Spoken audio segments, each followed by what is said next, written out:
agora o presidente da Federação Espírita do Rio Grande do Sul, Gabriel Salom.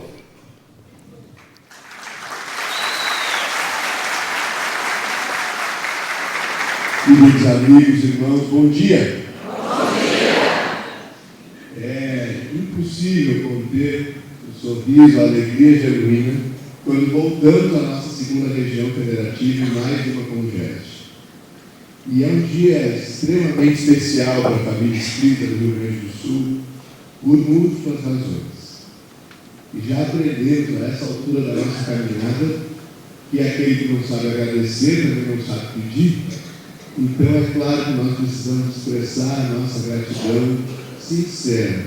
As lideranças da nossa região têm feito trabalho federativo com tanta dedicação, com tanto amor, com tanta fidelidade à nossa proposta de união, de unificação e do Evangelho de Jesus. Parabéns, meus amigos, que Deus os fortaleça sempre. E na pessoa do Flávio, do Bandeira, saudando os nossos presidentes das reuniões que estão aqui representados, cada trabalhador dos nossos centros espíritas, o que faz de nós genuinamente uma família, e uma família comprometida em transformar o mundo em que nós vivemos. Então, muito obrigado por cada um de vocês ser a Federação Espírita do Rio Grande do Sul. E enquanto ouvíamos o nosso professor Inácio, já contabilizado como amigo da Federação Espírita do Rio Grande do Sul, não só na representação institucional do nosso querido padre, do reitor, mas também pelo coração que traz junto conosco, pelo sentimento com que fala dessa possibilidade de união entre as religiões, a fim de que propaguemos o bem. Muito obrigado à instituição que nos acolhe, mas também a sua presença aqui conosco. Recolhemos certa vez de um bispo católico no município de Dom Pedrito, chamado Dom Ângelo, uma afirmativa que nunca mais saiu da nossa memória. Ele nos disse que as religiões, elas são como notas musicais, que cada um toca no tom que alcança, mas o conjunto delas é a sinfonia de transformação da humanidade.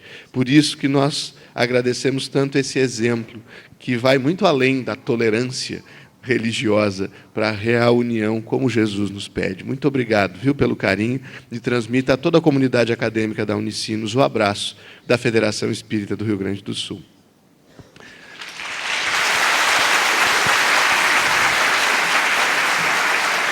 Pois bem, meus amigos, permitiram-nos também caridosamente que abraçássemos um tanto mais e partilhássemos a nossa perspectiva dessa temática tão relevante que foi escolhida para essa edição da nossa Congeste. Porque, em verdade, o perdão, e o perdão como caminho da felicidade, tem estado em todos os desafios das comunidades cristãs, e antes mesmo na trajetória da humanidade, porque ele é natural nas relações humanas.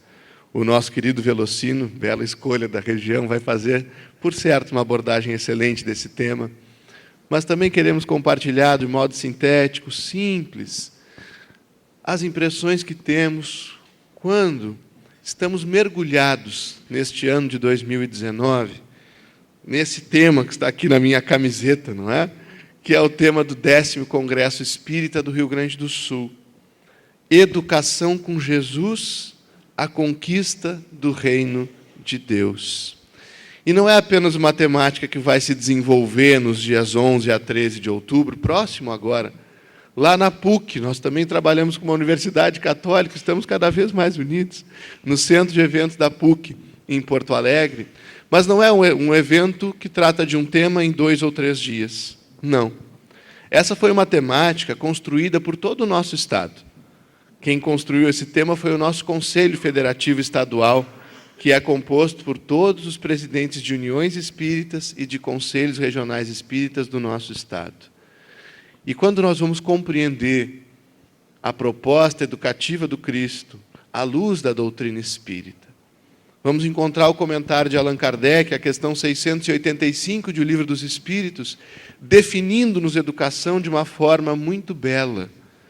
E isso é muito expressivo para nós que somos aqui todos trabalhadores, frequentadores de grupos de estudo. Essa é a grande beleza da Congérgia, o encontro de estudantes e trabalhadores da doutrina espírita.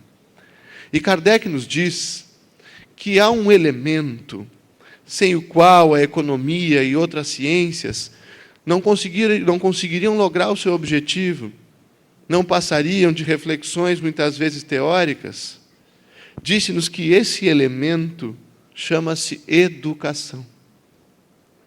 E disse mais, que não falava apenas da educação intelectual, mas da educação moral. E não apenas a educação moral pelos livros, mas aquela que consiste, e aqui ele nos traz o conceito, a educação que consiste no conjunto dos hábitos adquiridos. A educação que consiste nas nossas condutas. E nós sabemos disso, se a lei divina está gravada na consciência, e está, é a afirmativa da nossa questão 621, já repararam? Quando uma criança vai na casa da gente e sai correndo e derruba as coisas e não obedece o que se pede, enfim, nós dizemos, que criança mal educada. Pobre da criaturinha, às vezes está recebendo uma sentença até pela falta de orientação, de carinho, enfim. Mas quando uma pessoa também não é muito cortês conosco, não é muito gentil, nós também dizemos que falta de educação. Nós sabemos que a educação é muito mais do que a instrução intelectual. É muito mais do que a fala, é muito mais do que os diálogos. A proposta de educação é uma proposta de transformação das nossas vidas. E quando nós ainda qualificamos a educação e nos propomos a conquistar o reino de Deus, essa meta íntima, fazendo-nos a própria educação com Jesus, fazendo de nós, como propôs Paulo de Tarso, cartas vivas do Evangelho, nós, inevitavelmente, vamos percorrer o caminho que cada cristão percorreu, desde o primeiro encontro com o Mestre. E um cristão em especial nos veio à mente e ao coração nessa manhã, que justamente é Paulo. Porque quando nós dizemos que somos a Federação Espírita do Rio Grande do Sul, somos um órgão de união e de unificação. Não somos um prédio na capital do Estado. Nós somos um conjunto de almas que seguramos as mãos uns dos outros antes ainda de reencarnarmos e diante de planejamentos bastante desafiadores pelos nossos problemas, pelas nossas dificuldades íntimas, e pela dimensão do horizonte que o cristianismo redivivo nos traz. Nós tínhamos receio. Tínhamos muitas vezes os olhos em lágrimas, as mãos trêmulas, aquele frio na barriga.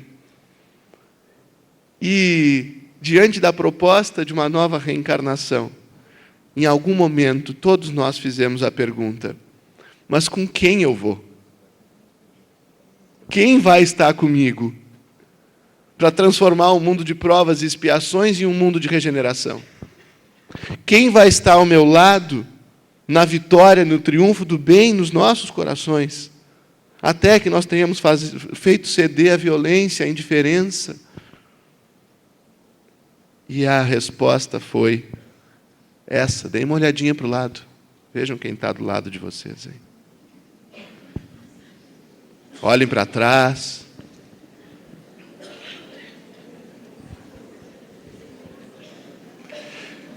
Vejam o seguinte, eu pedi humildemente que apenas olhassem, mas todos vocês olharam e sorriram. Sabe por quê? Esse é o sorriso do reencontro. Porque quando o próprio codificador indagou aos benfeitores, na questão 799 do Livro dos Espíritos, a lei de progresso, e perguntou de que forma poderia o Espiritismo contribuir para o progresso da humanidade, a resposta foi taxativa, muito forte, dizendo-nos, destruindo o materialismo, superando um modo de vida que ainda está em muito dos hábitos, do conjunto dos hábitos adquiridos na humanidade. E uma tarefa como essa não pode ser realizada por um centro espírita apenas.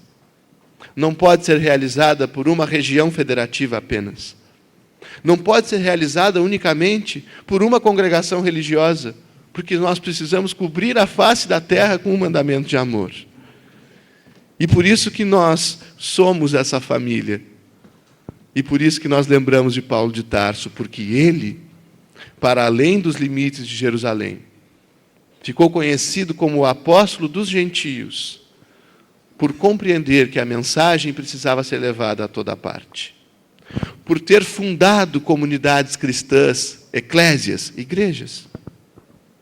E por tê-lo feito com muito amor, com muito carinho, e depois disso ainda buscado várias vezes essas comunidades, na sua presença física e nas suas epístolas, a fim de que estivéssemos unidos.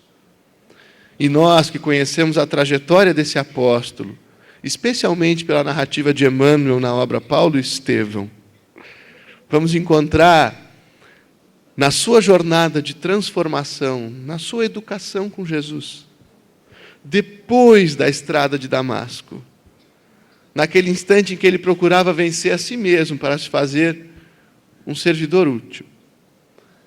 Aquele momento em que ele tem um encontro espiritual com Abigail. Quem não leu Paulo e Estevão, leia, e leia todos os anos, é uma obra belíssima. Ele tem um encontro com a alma que tinha grande parcela do seu coração, que havia já antes dele conhecido Jesus, tornado-se cristã. E ele faz questionamentos em angústia, em aflição, porque via-se como nós, hoje, diante de um mundo ainda tomado de materialismo e precisando intimamente viver uma proposta de amor e de paz.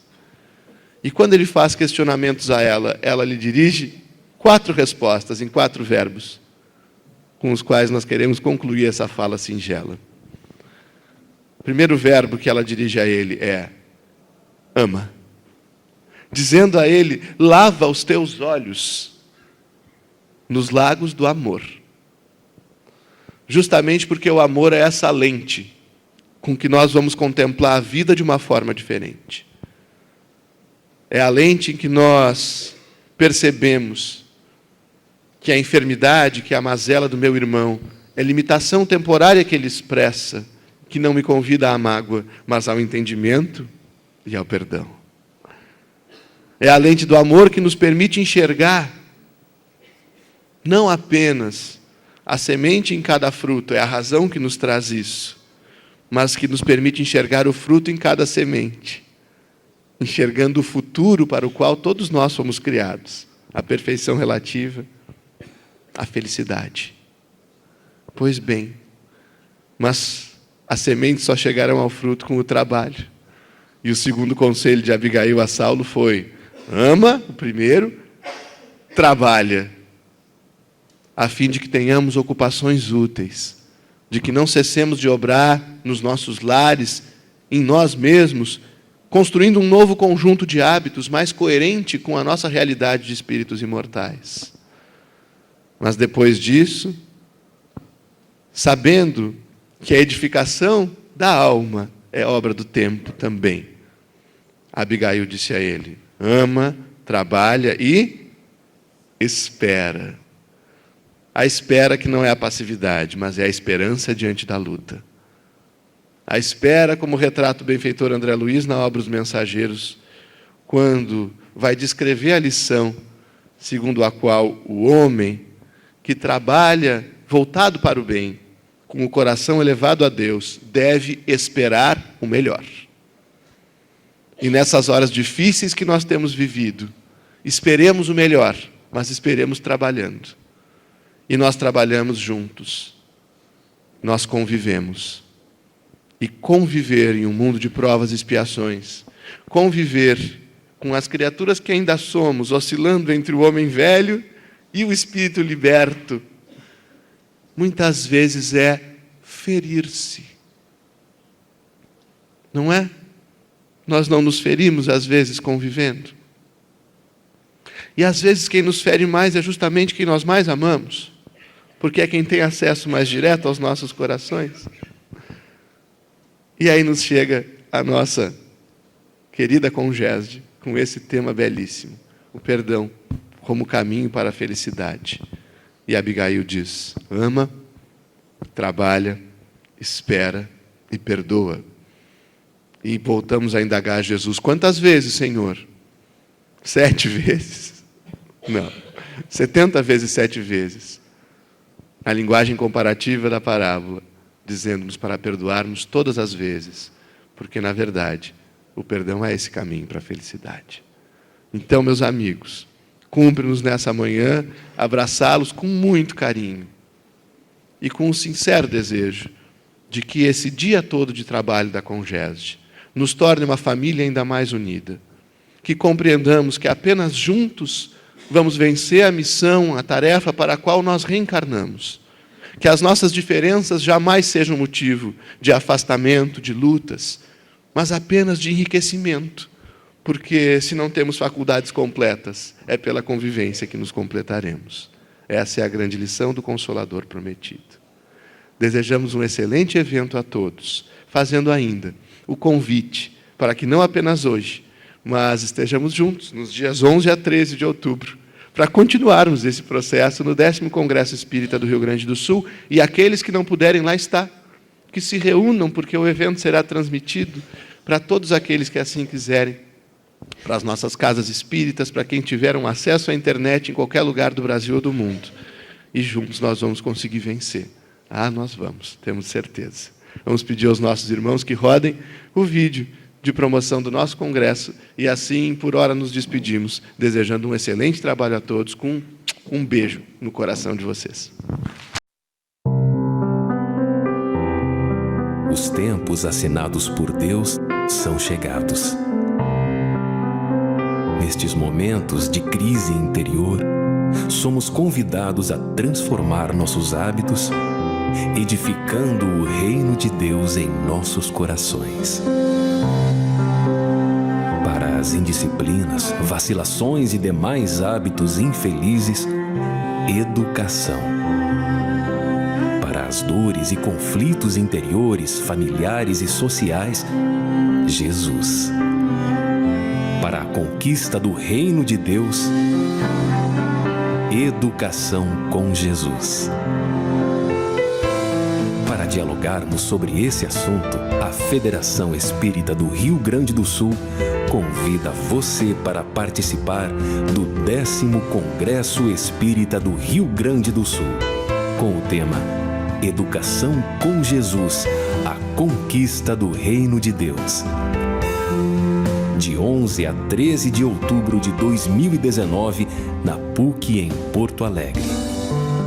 Haverá painéis, oficinas, espaço jovem, congressinho para bebês e muito mais. Palestrantes confirmados: Divaldo Pereira Franco, Haroldo Dutra Dias, Álvaro Crispino, César Braga Said, Vinícius Lousada, Sérgio Lopes. Informações e inscrições pelo site espiritismors.org.br. Seja bem-vindo ao 10º Congresso Espírita do Rio Grande do Sul.